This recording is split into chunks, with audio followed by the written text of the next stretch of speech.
ജ്ഞാനം നൽകണേ. ഇന്നലെ ഇതെല്ലാം നമ്മൾ ജ്ഞാനത്തിന് വേണ്ടി പ്രാർത്ഥിച്ചത് ഈ പറയുന്ന കാര്യങ്ങൾ മനുഷ്യന്റെ ജ്ഞാനത്തിലൂടെ അല്ലാതെ ദൈവിക ജ്ഞാനത്തിലൂടെ മനസ്സിലാക്കാനാണ്. നമ്മൾ ഇന്നലെ മിനിഞ്ഞാന്നെല്ലാം കേട്ടു. നിങ്ങളുടെ വിശ്വാസത്തിന്റെ അടിസ്ഥാനം മാനുഷിക വിജ്ഞാനമാകാതെ ദൈവിക ശക്തിയാകാനാണ്. ഞാൻ പല ഉദാഹരണങ്ങളും പറഞ്ഞു. പെട്ടെന്നൊരു ഉദാഹരണം കൂടി വരികയാണ്. കുറച്ച് ദിവസം മുമ്പ് ഒരു സഹോദരി എന്നെ വിളിച്ച് ചോദിച്ചു, ഇങ്ങനെ വീടിന് ഒരു എക്സ്റ്റൻഷൻ ഉണ്ടാക്കണം, ഒരു ബെഡ്റൂമിന് സൈഡിൽ ഒരു ടോയ്ലറ്റ് പണിയണം, ഒരു ചെറിയ എക്സ്റ്റൻഷൻ. അതിനെന്താ പണിതോ? അല്ല ബ്രദറെ, അങ്ങനെ പണിയാൻ വന്നപ്പോൾ ചിലർ പറഞ്ഞു അതിന് വാസ്തു നോക്കണം, അല്ലെങ്കിൽ വലിയ പ്രശ്നം ഉണ്ടാവും. Thank you. അപ്പം ഞാൻ പറഞ്ഞു, നിങ്ങൾ ആരിലാണ് വിശ്വസിക്കുന്നത്? കർത്താവിൽ വിശ്വസിക്കും. ഈ കർത്താവ് ആരാ? ഈ കർത്താവ് സൃഷ്ടാവ് അല്ലേ? എന്തിൻ്റെ സൃഷ്ടാവ്? സകലത്തിൻ്റെയും സൃഷ്ടാവ്. ആ സകലത്തിൻ്റെയും സൃഷ്ടാവായ കർത്താവ് ഇപ്പം എവിടെയാ? നിങ്ങളുടെ ഉള്ളിൽ തന്നെ ഉണ്ടോ? ഉണ്ടോ? ഉണ്ടോ? ഉണ്ടോ? ഒന്ന് ചിന്തിച്ചേ. ഇത് ഉൾക്കൊള്ളാൻ പറ്റുന്നുണ്ടോ? ഈ പ്രപഞ്ചം മുഴുവനെയും സൃഷ്ടിച്ച കർത്താവ് സൃഷ്ടിയായ നമ്മുടെ ഉള്ളിൽ എങ്ങനെയാ വസിക്കണേ? അതാണ് വിസ്മയനീയം തന്നെ. സങ്കീർത്തനങ്ങളിലും ജ്ഞാനത്തിൻ്റെ പുസ്തകത്തിലും എല്ലാം പറഞ്ഞിരിക്കുന്ന ഒരു ആശയമാണ്. ഈ ലോകം മുഴുവനും ദൈവത്തിൻ്റെ കയ്യിൽ ത്രാസിലെ തരി പോലെയാണ്. പലതും മനസ്സിലായോ? ത്രാസിലെ തരി എന്ന് പറഞ്ഞാൽ എന്താ അർത്ഥം? നമ്മൾ പണ്ടൊക്കെ പഠിച്ചിരുന്നപ്പോൾ ഈ കോമൺ ബാലൻസും പറഞ്ഞിട്ട് ഒരു പെട്ടിയുടെ അകത്ത് ഒരു ചെറിയ ത്രാസിനെ കണ്ടിട്ടില്ലേ? മൈക്രോ ബാലൻസ് എന്ന് വേണമെങ്കിൽ പറയാം. അതായത് 1 കിലോൻ്റെ ഒരു കട്ടി എന്ന് പറഞ്ഞാൽ തൂക്കുമ്പോൾ 1 കിലോ എളുപ്പം മനസ്സിലായി. 1/2 കിലോ 50 ഗ്രാം, 100 ഗ്രാം, 50 ഗ്രാം, 1 ഗ്രാമിൻ്റെയും കൂടി ഇനി 1 മില്ലിഗ്രാമും ഒരു പക്ഷേ നമുക്ക് കൈ കൊണ്ടെടുക്കാവുന്നതാണ്. ആ മില്ലിഗ്രാമുകൾക്ക് അപ്പുറത്ത് മില്ലിഗ്രാമിൻ്റെ 100% ഒരു സാധനത്തിനെ നമുക്ക് കൈ കൊണ്ടെടുക്കാൻ പറ്റില്ല. അത് ഫോർസെപ്സ് കൊണ്ട് തോണ്ടി ഒരു ചെറിയ തരിയാണ്. തരി. അതിനാണ് ത്രാസിലെ തരി എന്ന് പറയുന്നത്. മനസ്സിലാവുന്നുണ്ടോ? അപ്പം ഞാൻ ഈ വചനമൊക്കെ വായിക്കുമ്പോൾ ഇത്രയൊക്കെ ആലോചിച്ചിട്ടാണ് വായിക്കണത്. എവിടെയാണ് അത് എഴുതിയിരിക്കുന്നത്? ജ്ഞാനത്തിൻ്റെ പുസ്തകം, ജ്ഞാനം 10:21 11:21. മഹത്തായ ശക്തി അവിടത്തേക്ക് അധീനമാണ്. അങ്ങയുടെ ഭുജബലത്തെ ചെറുക്കാൻ ആർക്ക് കഴിയും? ലോകം അങ്ങയുടെ മുമ്പിൽ ത്രാസിലെ തരി പോലെയും പ്രഭാതത്തിൽ ഉതിർന്നു വീഴുന്ന ഹിമകണം പോലെയുമാണ്. അപ്പം നമ്മളിപ്പോഴും ഈ വാസ്തുവും അവിടെ വരെ എത്തിയിട്ടുള്ളൂ. ഇതൊക്കെ നോക്കി അങ്ങനെയൊക്കെ നോക്കി ജീവിക്കുന്ന ആൾക്കാരാണെങ്കിൽ ഈ സൃഷ്ടാവ് നമ്മളെ നോക്കി എന്താ ചെയ്യണേ? ദൈവം സ്വർഗത്തിൽ നിന്ന് നമ്മളെ നോക്കി എന്താ ചെയ്യണേ? അതാണ് സങ്കീർത്തനത്തിൽ പറയാണ്, കർത്താവ് സ്വർഗത്തിൽ നിന്ന് നമ്മളെ നോക്കി ചിരിക്കണം. നമ്മളെ നോക്കി ചിരിക്കണം. എന്താ ചിരിക്കണേ? കാര്യം മനസ്സിലായില്ലേ? കർത്താവിന് ചിരി വരികയാണ് നമ്മളെ നോക്കിയിട്ട്. ഈ കർത്താവ് ഈശോ മിശിഹായെ ഞാൻ വരച്ചു. ആ കർത്താവ് ഈശോ മിശിഹ ത്രിത്വൈക ദൈവത്തെ മുഴുവനും അവരുടെ ഹൃദയത്തിൽ കൊണ്ടുവന്നിട്ടും അവരിപ്പോഴും ഈ എന്താ പറഞ്ഞത്? അവിടെ എനിക്ക് ആ പേര് പോലും അറിഞ്ഞുകൂടാ. എന്താ? വാസ്തു നോക്കി അവിടെ തിരിഞ്ഞ് ഇവിടെ തിരിഞ്ഞൊക്കെ വീട് പണിതാലേ ശരിയാവുള്ളൂ, അല്ലെങ്കിൽ ആകെ ശാപം ഉണ്ടാവും പ്രതീക്ഷിച്ചിരിക്കുക. ഇതിനാണ് സ്വർഗം നോക്കി ചിരിക്കണമെന്ന് പറയുന്നത്. ഇതെന്തിനാണ് ഞാനിതൊക്കെ പറഞ്ഞത്? നമ്മുടെ വിശ്വാസത്തിൻ്റെ രഹസ്യം ദൈവത്തിൻ്റെ അപ്രമാദിത്യം. ദൈവം സർവാധിപനാണ്. ദൈവം ആരാണ്? സർവാധിപനാണ്. ആ ദൈവം അറിയാതെ ഒന്നും സംഭവിക്കില്ല. അപ്പോൾ പർദീസായിൽ പിശാച് കയറിയത് ദൈവം അറിഞ്ഞുകൊണ്ടാണോ? ആണോ അല്ലയോ? ആണ്. എന്തുകൊണ്ട് ദൈവം പിശാചിനെ കയറ്റാൻ സമ്മതിച്ചു? അപ്പോൾ ആദ്യ മാതാപിതാക്കൾ പാപം ചെയ്തത് ദൈവം അറിഞ്ഞുകൊണ്ടാണോ? ആണോ? അവർ പാപം ചെയ്തത് പറുദീസായിൽ വെച്ചിട്ടാണ്. പറുദീസ എന്ന് പറഞ്ഞാൽ ദൈവത്തോടൊപ്പം വസിക്കുന്ന സ്ഥലമാണ്. ശരിക്കും മനസ്സിലാക്കണം, അവർ പാപം ചെയ്തത് ദൈവത്തിൻ്റെ മുമ്പിൽ വെച്ചുകൊണ്ടാണോ അല്ലയോ? എന്നിട്ട് ദൈവം എന്തുകൊണ്ട് അവരെ അനുവദിച്ചു? ദൈവം അവരെ കോളറിൽ പിടിച്ച് വലിച്ച് മാറ്റണ്ടേ? നീ മാറടാ, നിന്നോട് പറഞ്ഞില്ല അത് തിന്നരുത്, നീ മാറ് എന്ന് പറഞ്ഞ് മാറ്റിയോ?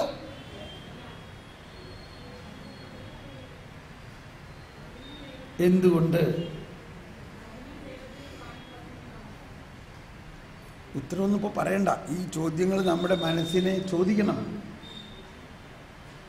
ദൈവം എന്തുകൊണ്ട് ആദിമാതാപിതാക്കളെ അങ്ങനെ ഒരു പാപം ചെയ്യുന്ന സമയത്ത് അതിൽ നിന്നും തടഞ്ഞില്ല?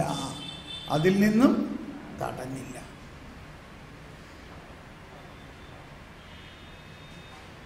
ഇത് മനസ്സിലാവണതിന് വല്ല ബുദ്ധിമുട്ടുണ്ടോ? ഇത് ഒരു ബുദ്ധിമുട്ടില്ലല്ലോ. ഇങ്ങനെ നമ്മൾ ചിന്തിക്കും. ഇനി അതിൻ്റെ ഉത്തരമാണ് ഇവിടെ പറയുന്നത്. 412 ഖണ്ഡികയിൽ, കാറ്റക്കിസത്തിൽ 412 ഖണ്ഡികയിൽ പറയുകയാണ്. റെഡി ആയിക്കോട്ടോ മാത്യൂസേ.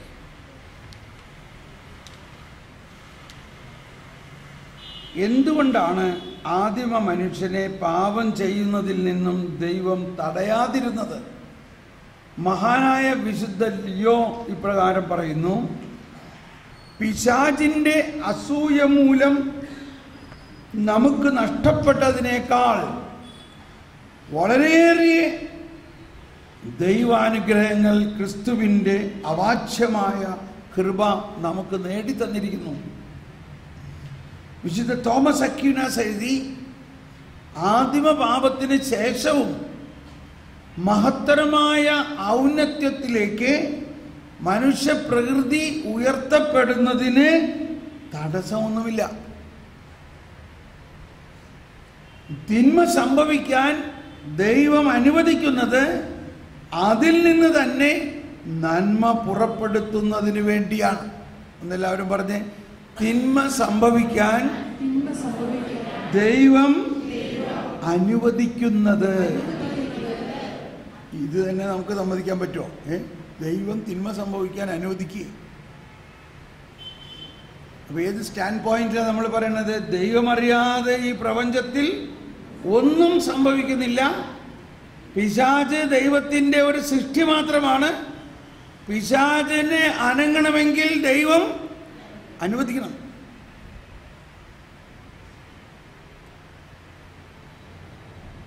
അപ്പൊ കർത്താവ് ഈശോ മിശിഹായുടെ പക്കിന് കുത്താനായിട്ട് ദൈവം അനുവദിച്ചോ ഇല്ലയോ? ദൈവം അനുവദിച്ചോ? കർത്താവ് ഈശോ മിശിഹായുടെ പക്കിന് കുത്തിയത് ദൈവം അനുവദിച്ചിട്ടില്ലേ? അതുകൊണ്ടല്ലേ കരുണയുടെ കൊന്തയൊക്കെ ഉണ്ടായതിപ്പോ. അതുകൊണ്ടല്ലേ കരുണ ഒഴുകിയത്.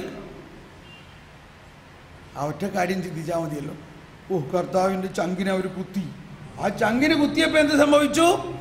ആ ചങ്കിന് കുത്തിയപ്പോൾ അവിടെ നിന്നൊഴുകിയ രക്തവും ജലവും ഇത് അപ്പോൾ തന്നെ ഒരു കണ്ണ് പൊട്ടനായിരുന്ന ആ ലുങ്കീനോസിൻ്റെ അനുഗ്രഹിച്ചു. അവൻ്റെ കണ്ണ് തുറന്നു. ഇത് ചിലവർ നമ്മളെ ചങ്കിന് കുത്താറില്ലേ? അപ്പോൾ ഇത് ഓർക്കണം. അപ്പോൾ നമ്മുടെ കണ്ണ് തുറക്കൂ. നമ്മൾ അവരെ അങ്ങ് അനുഗ്രഹിക്കൂ. അപ്പോൾ അവരുടെ കണ്ണ് തുറക്കും. അപ്പോൾ എന്തിനാണ് ചങ്കിന് കുത്തുന്നത്? മറ്റുള്ളവരുടെ കണ്ണ് തുറക്കാൻ വേണ്ടിയിട്ട്. കുത്തേക്കണത് നമ്മളാണ്. പക്ഷെ കുത്തേറ്റിട്ട് അവരെന്നെ ആവശ്യമില്ലാണ്ട് കുത്തിയെന്നും പറഞ്ഞ് പുറപ്പെടുത്താൽ ചങ്ക് കണ്ണ് തുറക്കൂല. കുത്തേക്കുമ്പോൾ എൻ്റെ കർത്താവേ, നിന്റെ ചങ്കിന് കുത്തിയപ്പോൾ അവൻ്റെ കണ്ണ് തുറന്ന പോലെ ഈ വേദന അവൻ്റെ കണ്ണ് തുറക്കാൻ ഞാൻ സഹായിക്കണേ. ഇതൊക്കെയാണ് കാര്യത്തിൻ്റെ കിടപ്പിട്ടോ. അപ്പോൾ ഈശോ മിശിഹായുടെ ചങ്കിന് കുത്താൻ ദൈവം അനുവദിച്ചത് എന്തുകൊണ്ടാണ്? അതിൽ നിന്ന് വലിയ നന്മ ഉണ്ടാകുന്നതിന് വേണ്ടിയാണ്. അതുകൊണ്ടുണ്ടായ നന്മ എന്താണ്? കരുണയുടെ പ്രവാഹം. അപ്പോൾ ആ അർത്ഥത്തിലാണ് നമ്മൾ കാണേണ്ടത്. തിന്മ സംഭവിക്കാൻ ദൈവം അനുവദിക്കുന്നത്, ഒന്നെല്ലാവരും പറഞ്ഞേ, തിന്മ സംഭവിക്കാൻ ദൈവം അനുവദിക്കുന്നത് അതിൽ നിന്ന് തന്നെ മഹത്തരമായ നന്മ പുറപ്പെടുത്തുന്നതിന് വേണ്ടിയാണ്. ഇത് നമ്മൾ ആദ്യത്തെ ദിവസം പറഞ്ഞു. ഔസേപ്പിനെ അവൻ്റെ സഹോദരന്മാർ കൊല്ലാൻ പോയി, കിണറ്റിലെറിഞ്ഞു, കല്ലെറിഞ്ഞു, അവസാനം വിറ്റു. ഈജിപ്തിലെ അടിമകൾ ആകാൻ വേണ്ടി വിറ്റു. അങ്ങനെ ഈജിപ്തിലെ കച്ചവടക്കാർക്ക് വിറ്റ ആ സഹോദരൻ, ഒന്ന് ആലോചിച്ച് നോക്ക്, നമ്മുടെ സ്വന്തം സഹോദരനെ ഇങ്ങനെയൊക്കെ ചെയ്യാൻ എങ്ങനെ സാധിക്കണം? അതാണ് ഉത്ഭവഭാവത്തിൻ്റെ അവസ്ഥ.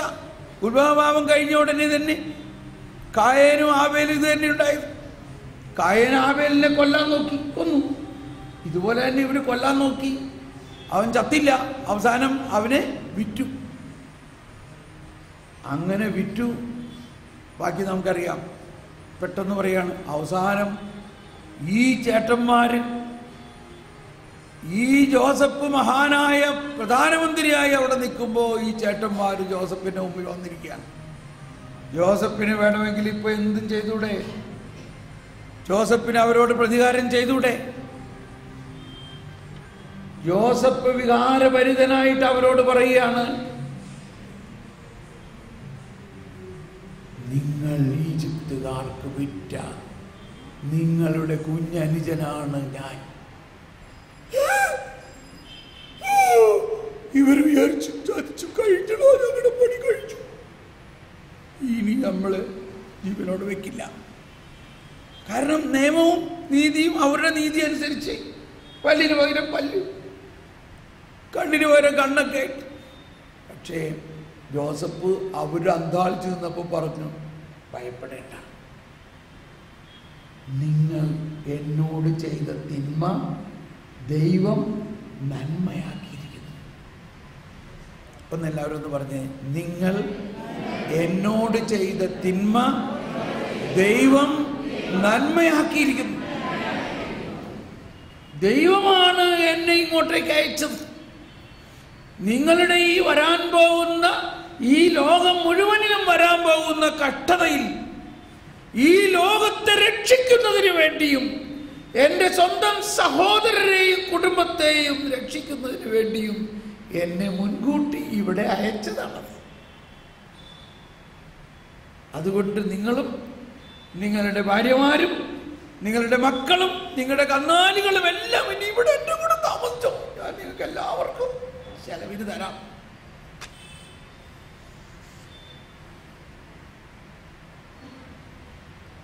അപ്പോൾ ദൈവം തിന്മ അനുവദിക്കുന്നത് അതിൽ നിന്ന് തന്നെ നന്മ ഉണ്ടാകാൻ വേണ്ടിയാണ്. ഇതാണ് നമ്മൾ വിശ്വസിക്കേണ്ടത്.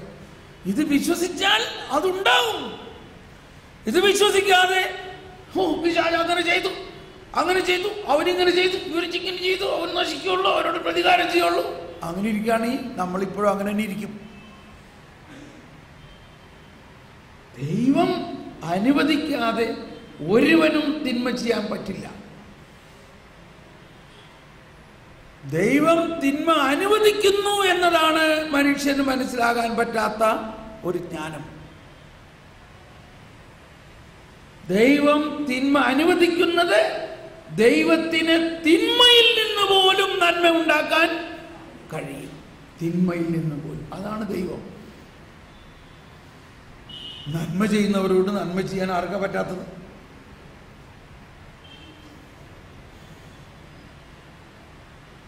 ഇതൊന്ന് സിങ്ക് ആകട്ടെ, ഇതൊന്നുള്ളിലേക്കൊന്ന് ഗ്രഹിക്കുക. പരിശുദ്ധാത്മാവേ, എൻ്റെ ബുദ്ധിയെ പ്രകാശിപ്പിക്കണമേ, എൻ്റെ ബുദ്ധിയെ പ്രകാശിപ്പിക്കണമേ. ഇപ്പോൾ ഇതെല്ലാം ഞാൻ പറയണത് നിങ്ങളെല്ലാവരും ഈ കഴിഞ്ഞ 3 ദിവസം കൂടി എന്നുള്ള ബോധ്യത്തിലാണ്. ആരെങ്കിലും ഇന്ന് ആദ്യമായിട്ട് വന്നേക്കുന്നവർ, ഇതൊന്നും മനസ്സിലാകാൻ പറ്റാത്തവരുണ്ടെങ്കിൽ ക്ഷമിച്ചിരിക്കുക. നാളെ ഈ CD മേടിച്ചുകൊണ്ടൊന്ന് ബാക്കിയുള്ളത് കേട്ട് 2-3 ദിവസം കഴിയുമ്പോൾ ചിലപ്പോൾ മനസ്സിലാവും. അല്ലെങ്കിൽ ചിലപ്പോൾ മനസ്സിലായെന്നും വന്നേക്കാം.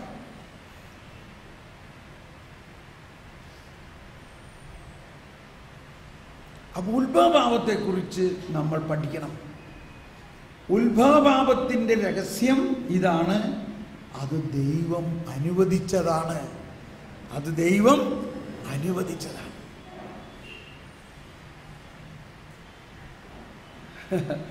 ഇത് മനസ്സിലാക്കി കഴിയുമ്പോൾ തന്നെ നമ്മൾ ഫ്രീ ആവും. നമുക്ക് പാപത്തിന്റെ യാതൊരു ഭാരവും തോന്നില്ല. പിന്നെ ദൈവം അനുവദിച്ചതാണെങ്കിൽ ദൈവം എടുത്തു മാറ്റും. അതുകൊണ്ടാണ് അന്ത്യദിനത്തിൽ എന്താ പറഞ്ഞത്?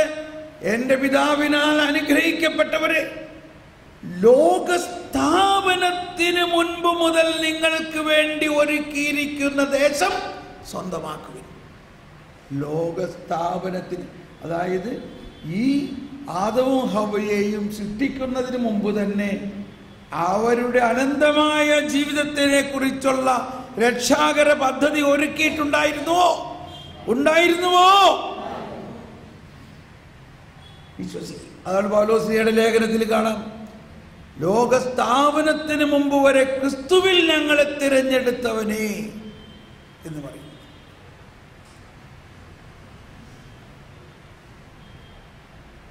ശരിക്കും മനസ്സിലാവുന്നുണ്ട്? എല്ലാവരും അകത്ത് വരുന്നുണ്ടില്ലേ? കറക്റ്റ്, വളരെ നന്നായി മനസ്സിലാവുന്നുണ്ട്. എനിക്കത് മനസ്സിലാവുന്നുണ്ട്, നിങ്ങളുടെ അകത്ത് മനസ്സിലാവുന്നുണ്ട്. Praise the Lord. ഇത് കർത്താവിൻ്റെ പ്രവൃത്തിയാണിത് നമ്മുടെ ദൃഷ്ടിയിൽ വിസ്മയാവഹമായിരിക്കുന്നു. മനസ്സിലായില്ലേ? മനസ്സിലായില്ലേ? ചിലർ പറയാറുണ്ട്, എന്തിനാ ബ്രദർ ഈ കുർബാനയിൽ ഇത്ര പ്രാവശ്യം വിസ്മയാവഹവും അതും ഇതും എന്നൊക്കെ പറയണത്? അപ്പം ഞാൻ പറയാം, അത് മനസ്സിലാവണമെന്നുണ്ടെങ്കിൽ കുറച്ച് സമയം ധ്യാനത്തിന് വേണ്ടി പ്രാർത്ഥിച്ചാലേ മനസ്സിലാവും. 100 പ്രാവശ്യം ഇതിനെക്കുറിച്ച് ഇങ്ങനെ വിശേഷിപ്പിക്കുന്നത് എന്താ? എത്ര വിശേഷിപ്പിച്ചാലും അത് മനസ്സിലാവില്ല. നിഗൂഢവും വിസ്മയാവഹവുമായ ഈ രഹസ്യങ്ങൾ എന്ന് പറയുന്നത് ശരിക്കും നിഗൂഢമാണത്. അപ്പൊ എന്താണ് ആദ്യത്തെ നിഗൂഢത? ഉത്ഭവഭാവത്തെക്കുറിച്ചുള്ള നിഗൂഢതയാണ്. ഉത്ഭവഭാവത്തെക്കുറിച്ച് ഉള്ള നിഗൂഢതയിലെ പ്രധാന കാര്യമാണ് ഇപ്പോൾ നമ്മൾ കേട്ടത്. 412 ഖണ്ഡികയിൽ തിന്മ സംഭവിക്കാൻ ദൈവം അനുവദിക്കുന്നത് അതിൽ നിന്ന് തന്നെ നന്മ പുറപ്പെടുത്തുന്നതിന് വേണ്ടിയാണ്. വിശുദ്ധ പൗലോസ് ഇങ്ങനെ പറയുന്നു, പാപം വർദ്ധിച്ചെടുത്ത് കൃപ അതിലേറെ വർദ്ധിച്ചു. റോമൻ ആരാധനാക്രമത്തിൽ, അതായത് ലത്തീൻ ആരാധനാക്രമത്തിലെ ഉയർപ്പ് തിരുനാളിൻ്റെ രാത്രിയിൽ, ശനിയാഴ്ച രാത്രിയിലുള്ള ഉയർപ്പിൻ്റെ നൈറ്റ് വിജിലിൻ ആഹ്ലാദഗീതം, എക്സോൾട്ടഡ്, ഇവിടെ നമ്മൾ ഒരു പ്രാവശ്യം പാടിയതാണ്. ആ എക്സോൾട്ടഡ് ആഹ്ലാദഗീതം, ഉയർത്തെഴുന്നേറ്റ കർത്താവിനെ പ്രതീകമായ ആ ലോകത്തിൻ്റെ പ്രകാശമായ മെഴുകുതിരിയുമായിട്ട് വൈദികൻ ഇരുളടഞ്ഞ പള്ളിയിലേക്ക് പ്രവേശിക്കുകയാണ്.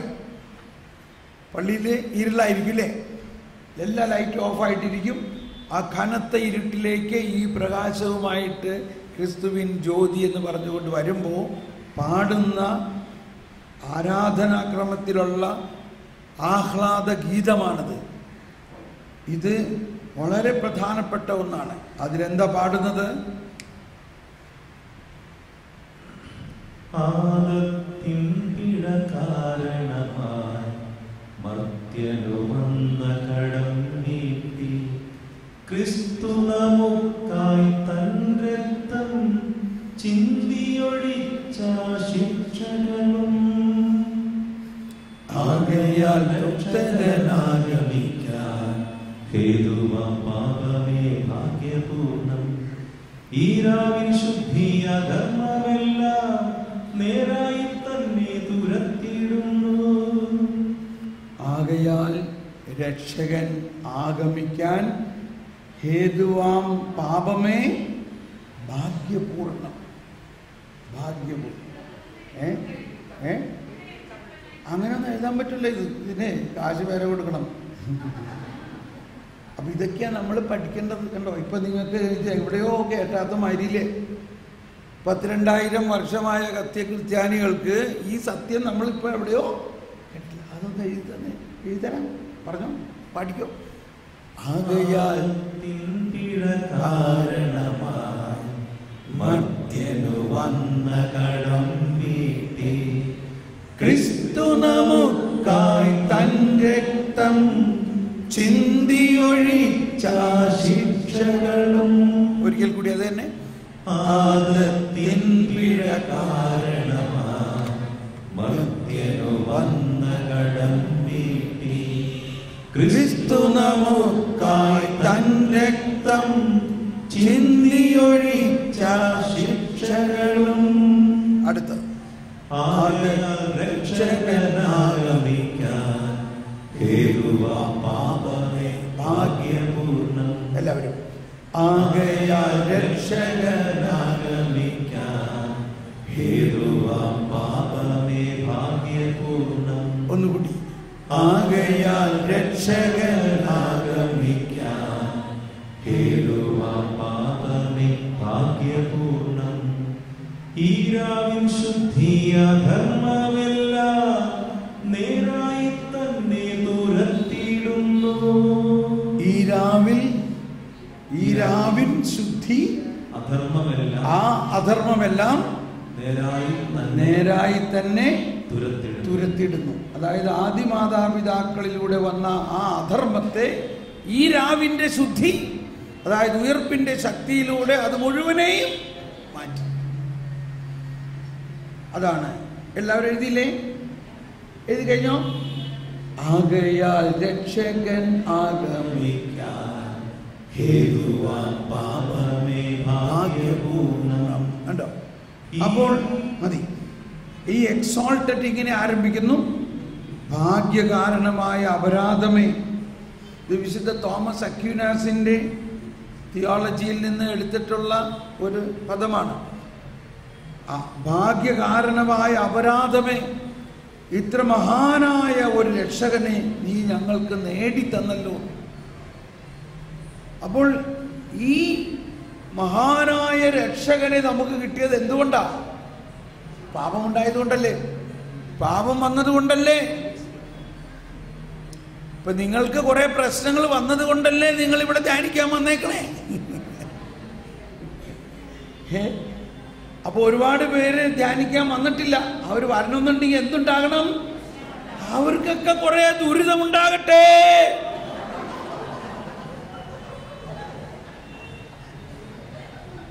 ചിലവർ പറഞ്ഞു, എൻ്റെ ബ്രദറെ, ആ ധനവാൻ സ്വർഗത്തിൽ പോകാൻ എന്ത് ചെയ്യണം? ധനവാന്മാരെല്ലാം ദരിദ്രരാകട്ടെ. അല്ല, എന്താ നിങ്ങൾ മധ്യസ്ഥ പ്രാർത്ഥന നടത്തണേ? പറയും. നമ്മൾ ഈ മധ്യസ്ഥ പ്രാർത്ഥന നടത്തുന്നത് ദരിദ്രരെല്ലാം ധനവാനാകണേ എന്ന് പറഞ്ഞിട്ടാണ്. ഇവിടെ വന്നേക്കണ ഒരു കുറേ പേര് പറഞ്ഞു, എൻ്റെ ബ്രദറെ, ഞങ്ങൾക്ക് ഭയങ്കര കഷ്ടപ്പാടാണ്, ഒരു വീടില്ല, ജോലിയില്ല, ദാരിദ്ര്യമാണ്. അപ്പം എന്താ പ്രാർത്ഥിക്കണമെന്ന് പറയണത്? ഞാൻ അവർ ധനവാനാകാൻ പ്രാർത്ഥിക്കണം. ഇത് കർത്താവ് ഈശോ മിശിഹ എവിടെ വന്നത്? ഒരു ദാരിദ്ര്യനായിട്ട് വന്നു. അദ്ദേഹം എന്തുകൊണ്ടാണ് അരമനയിൽ പോയി പിളക്കാഞ്ഞത്? എന്തിനു പറയണു? നമ്മൾ അങ്ങനെ ഒരുപാട് ദാരിദ്ര്യമുണ്ടായിരുന്ന ആളുകളെല്ലാം അരമനക്കാരായി മാറണം. അപ്പൊ ദാരിദ്ര്യമുണ്ടായ ആളുകൾ ഇനി ആ ദാരിദ്ര്യത്തിന്റെ വില മനസ്സിലാക്കിയാൽ മതി. അവര് തറവാട് മാറുകയാണ്. അതായത് ഒരുപാട് പേര് കർത്താവ് ഈശോ മിശിഹായുടെ തറവാട്ടിൽ നിന്നും ഹെറോദിസിന്റെ തറവാട്ടിലേക്ക് മാറി. ക്ഷമിക്കണം കേട്ടോ, വേറെ എന്ത് പറയാൻ പറ്റും? പറയും. അതിനു വേണ്ടിയാണ് നമ്മുടെ പഠിപ്പും വിദ്യാഭ്യാസവും എല്ലാം. ഞാൻ പറയണത് വിദ്യ അഭ്യസിക്കേണ്ടെന്നല്ല. ഈ വിദ്യ അഭ്യസിച്ചത് കൊണ്ടുണ്ടാകുന്ന നേട്ടം എന്താ?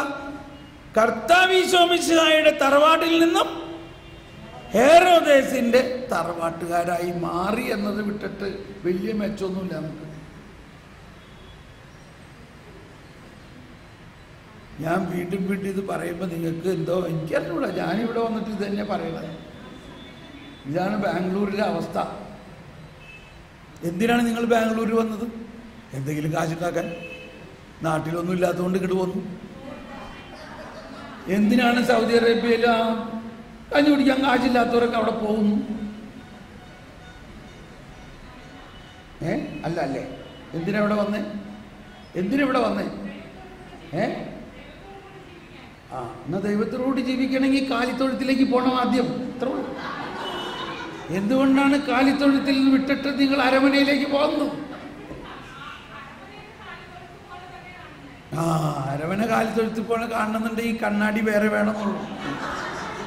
അതുകൊണ്ടാണ് പലരും അന്ധത. ഓക്കെ, കാര്യം മനസ്സിലായല്ലോ. നമ്മുടെ ഈ മധ്യസ്ഥ പ്രാർത്ഥനകളൊക്കെ തലകീഴുമറിയണം. ഞാൻ പ്രാർത്ഥിക്കുന്നത് ഈ ധനവാന്മാരെല്ലാം സ്വർഗത്തിൽ പ്രവേശിക്കണമെങ്കിൽ അവരെന്താകണം? ദരിദ്രരാകണം.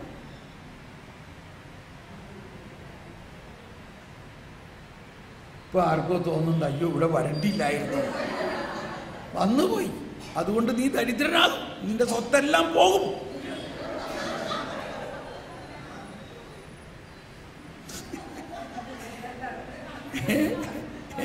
ലില്ലി ചേച്ചിക്ക് പ്രയാസം. നമ്മള് ഏതായാലും അടുത്ത പ്രാവശ്യം എന്നെ ഇവിടെ ധ്യാനത്തിന് വിളിക്കൂല എന്ന് എനിക്ക് നല്ല ഉറപ്പായിട്ടുണ്ട്. ഇപ്പോഴേ ലില്ലി ചോദിച്ചോട് പറയുവാകട്ടെ, അടുത്ത പ്രാവശ്യം ഈ ബ്രദറിനെ ഇങ്ങനെ വിളിക്കുന്നു, വേറെ ആരെങ്കിലും വിളിക്കും. പോയി മറയുന്നീ പാട്. അതൊന്നും അറിഞ്ഞൂടാ, ഈ പാട്ടൊന്നും അറിഞ്ഞൂടാ. എന്താ, ആർക്കെങ്കിലും അറിയോ? ഒന്ന് പാടിയേ. പോയി മറയുന്നീ ക്ഷണഭംഗുരമാം ലോകവുമതിലേ ജഡികാശകളും. അതാണ് ഈ ധനവും സമ്പത്തും എല്ലാം. അക്ഷയരാജ്യം നേടാനുതകും നിക്ഷേപങ്ങൾ നേടുക നിങ്ങൾ. അതാണ് കർത്താവിൻ്റെ വചനവും പരിശുദ്ധാത്മാവും. ഓക്കെ, കാര്യം മനസ്സിലായി. ഇപ്പൊ നമ്മൾ എവിടെയായിരുന്നു? നമ്മുടെ ടേണിംഗ് പോയിന്റ് ദൈവം തിന്മ സംഭവിക്കാൻ അനുവദിക്കുന്നു എന്ന ഒരു വാസ്തവം നമ്മൾ മനസ്സിലാക്കണം. അത് അനുവദിക്കുന്നത് ദൈവത്തിൻ്റെ അപ്രമാദിത്യത്തെ നമ്മൾ മനസ്സിലാക്കണം. ഇതിപ്പോൾ ഇനി അധികം സമയമില്ല. ജ്ഞാനത്തിൻ്റെ പുസ്തകങ്ങളിൽ 12, 15, 16 അധ്യായത്തിലൊക്കെ ഇത് പറഞ്ഞിട്ടുണ്ട്. ദൈവം അത്രയ്ക്ക് അനന്ത കരുണയാണ്, അനന്ത ശക്തനാണെന്ന്. ഇപ്പം ഞാൻ 5, 6, 7, 9 വായിക്കാനേ പറഞ്ഞുള്ളൂ. ഇനി പിന്നീട് നിങ്ങൾ ബാക്കിയുള്ളത് വായിച്ചോ. ഈ കാഴ്ചപ്പാടിൽ നിന്നിട്ട് വേണം ദൈവരാജ്യത്തെയും അതിൻ്റെ നീതിയെയും മനസ്സിലാക്കാൻ. ദൈവരാജ്യവും അതിൻ്റെ നീതിയും മനസ്സിലായി കഴിയുമ്പോൾ കുറച്ച് ദാരിദ്ര്യം കൂടി ഉണ്ടെങ്കിൽ സുവിശേഷമൊക്കെ മനസ്സിലാവും. ദാരിദ്ര്യമില്ലെങ്കിൽ സുവിശേഷം മനസ്സിലാവില്ല. ഇത് സത്യമാണ്. ഇത് എനിക്കറിയാം. എൻ്റെ മനസ്സിൽ കുറേ ആൾക്കാരൊക്കെ കാണുന്നുണ്ട്, നല്ല ദരിദ്രരായിട്ടുള്ള ചിലവർ. ഇപ്പം എന്നോട് ക്ഷമിക്കണം, ഇപ്പം ഇവിടെ ഇത്രയും മഠങ്ങളുണ്ട്, കൊവേന്തകളുണ്ട്, വല്ല ദാരിദ്ര്യമുണ്ടോ? ഒരു ദാരിദ്ര്യമില്ല. എന്നാൽ അവരെല്ലാവരും വീട്ടിൽ ദാരിദ്ര്യമുള്ളവരായിരുന്നു. അവർ വീട്ടിൽ പാവപ്പെട്ട് ഇത്തിരി കഞ്ഞിയും ചമ്മന്തിയും കുടിച്ച് എല്ലാ ദിവസവും ഭയങ്കര സന്തോഷത്തിൽ ജീവിച്ചിരുന്ന കുട്ടികളും അവർ മഠത്തിൽ വന്നു കഴിഞ്ഞോടുകൂടി പിന്നെ ദാരിദ്ര്യമില്ല. കൊവേന്തൽ വന്നതോടുകൂടി പിന്നെ ദാരിദ്ര്യമില്ല. ഇത് ഞാൻ വിമർശിക്കുന്നതല്ല, ഇതൊക്കെയാണ് മധ്യസ്ഥ പ്രാർത്ഥന നടത്തേണ്ടത്. അതുകൊണ്ട് എന്തുണ്ടാകണം? ഈ മഠങ്ങളും കൊവേന്തകളും എല്ലാം ദരിദ്രരാകണം. ഇത് ഞാൻ പറയണതാണോ? ഇതല്ലേ പോപ്പ് പറയണത്? എന്താണ് പോപ്പ്? തൻ്റെ അരമന വിട്ട് പോപ്പ് ഇറങ്ങിയോ? എന്തുകൊണ്ടാണ് ഈ നമ്മൾ ഫ്രാൻസിസ് മാർപ്പാപ്പനെ മാത്രം ചിന്തിച്ചാൽ പോരാ. ഒന്ന് ആലോചിച്ച് നോക്കിയേ. ഏതെങ്കിലും ഒരു സുപ്പീരിയറോ ഒരു അധികാരത്തിലിരിക്കുന്ന ആളോ ഇങ്ങനെ പറയുമോ, എനിക്ക് തോന്നണത് ഇനി ഞാനിവിടെ ഇരുന്നാൽ ശരിയാവില്ല, അതുകൊണ്ട് ഞാൻ താഴോട്ട് ഇറങ്ങാമെന്ന് ആരെങ്കിലും പറയോ? പറഞ്ഞു. എന്നാൽ പോപ്പ് ബെനഡിക്റ്റ് എന്ത് പറഞ്ഞു?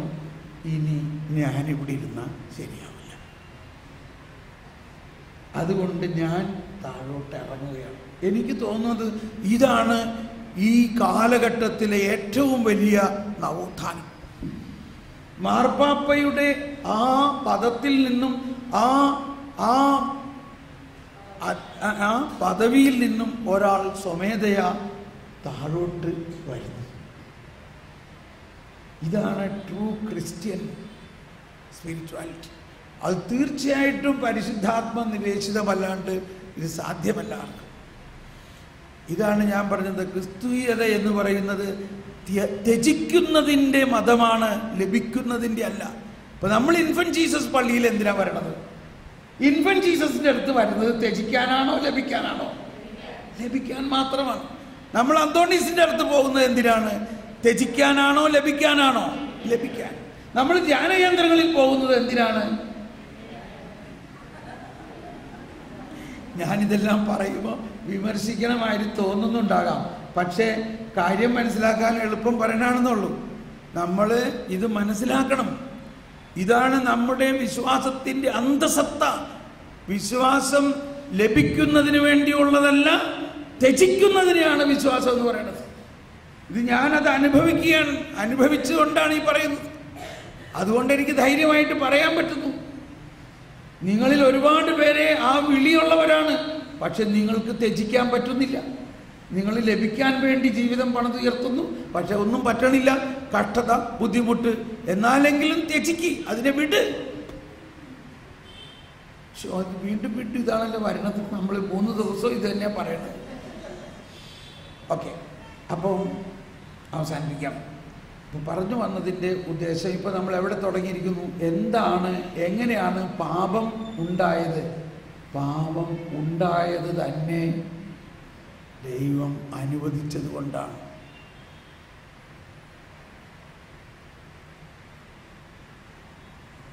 ഇനി വരട്ടെ, ഇത് ഇത്തിരി ഉച്ച കഴിഞ്ഞിട്ട് ചോദിക്കാം. ഒരുപാട് സംശയങ്ങളുണ്ടാവും. എന്നാ ചോദിക്കും, പറയും.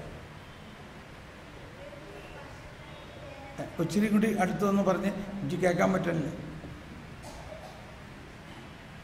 ഇതിന് സംബന്ധമായിട്ടുള്ള സംശയമാണോ?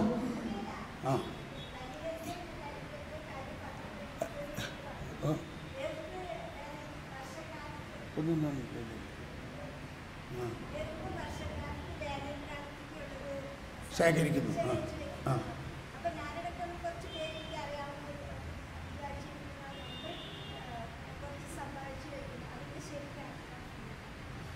അതിപ്പോൾ ഇത് കഴിഞ്ഞിട്ട് പറയാം. ഈ ടോപ്പിക്ക് പോകും കേട്ടോ.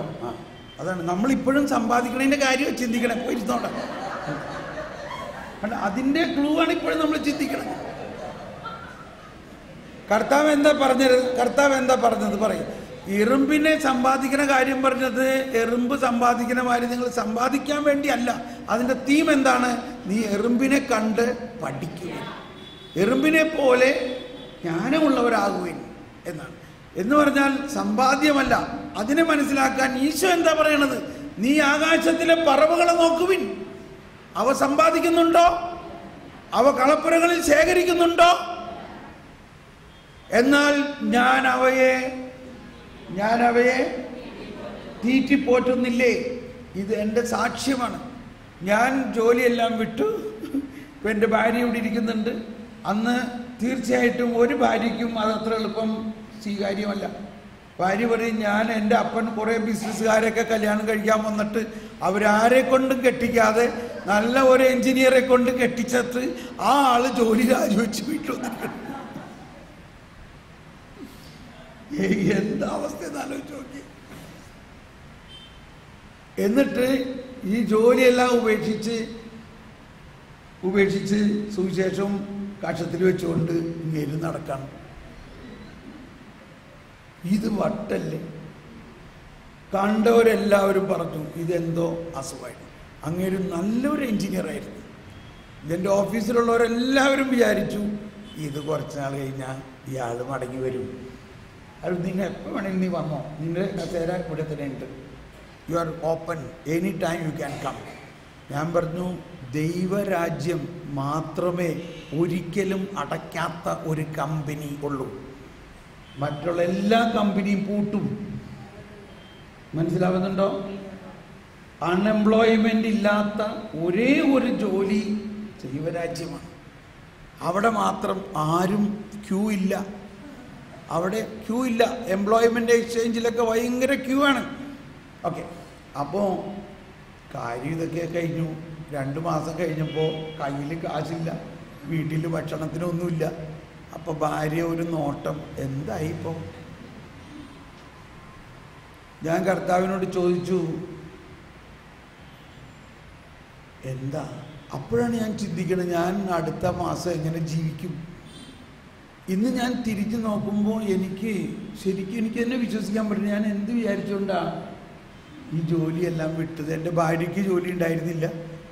അന്നേ തന്നെ ഞാൻ കല്യാണം കഴിക്കുന്ന സമയത്ത് തന്നെ എനിക്ക് കൃത്യമായൊരു ബോധ്യമുണ്ടായിരുന്നു, എൻ്റെ ഭാര്യ നല്ല ഒരു ഭാര്യയും ഒരു ഗൃഹനായികയും നല്ല ഒരു അമ്മയുമായിട്ട് വീട്ടിൽ തന്നെ ഇരിക്കണം, ഞാൻ ജോലി ചെയ്ത് കാശുണ്ടാക്കണം.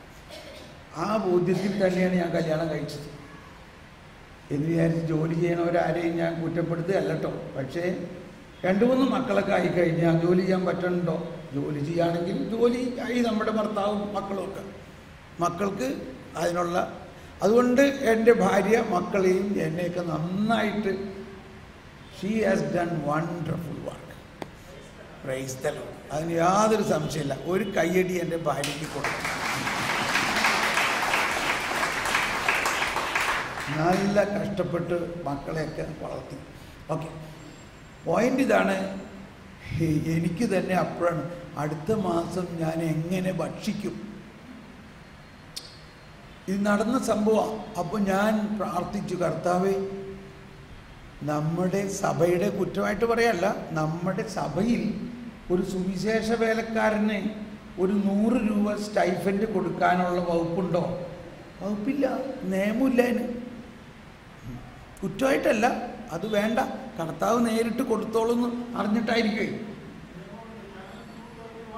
ഓക്കെ ഓക്കെ അപ്പം എന്നോട് കർത്താവ് പറയാണ്, നീ ആകാശത്തിലെ പക്ഷികളെ നോക്കുവിൻ, നീ അവയേക്കാൾ വിലപ്പെട്ടതാണോ? അതെ, തീർച്ചയായിട്ടും. എങ്കിൽ നിന്നെ ഞാൻ തീറ്റിപ്പോറ്റും. Praise the Lord. ഞാനന്ന് ശരിക്കും എനിക്കത് വിശ്വാസമായി. എനിക്ക് ശരിക്കും വിശ്വാസമായി എന്ന് പറഞ്ഞാൽ അതാണ് എൻ്റെ അപ്പോയിൻമെൻ്റ് ലെറ്റർ. എന്തിനു പറയണം, ഇപ്പം 25 വർഷമായിട്ട് ആ ഒറ്റ ബോധ്യത്തിലാണ് നമ്മൾ ജീവിക്കുന്നത്.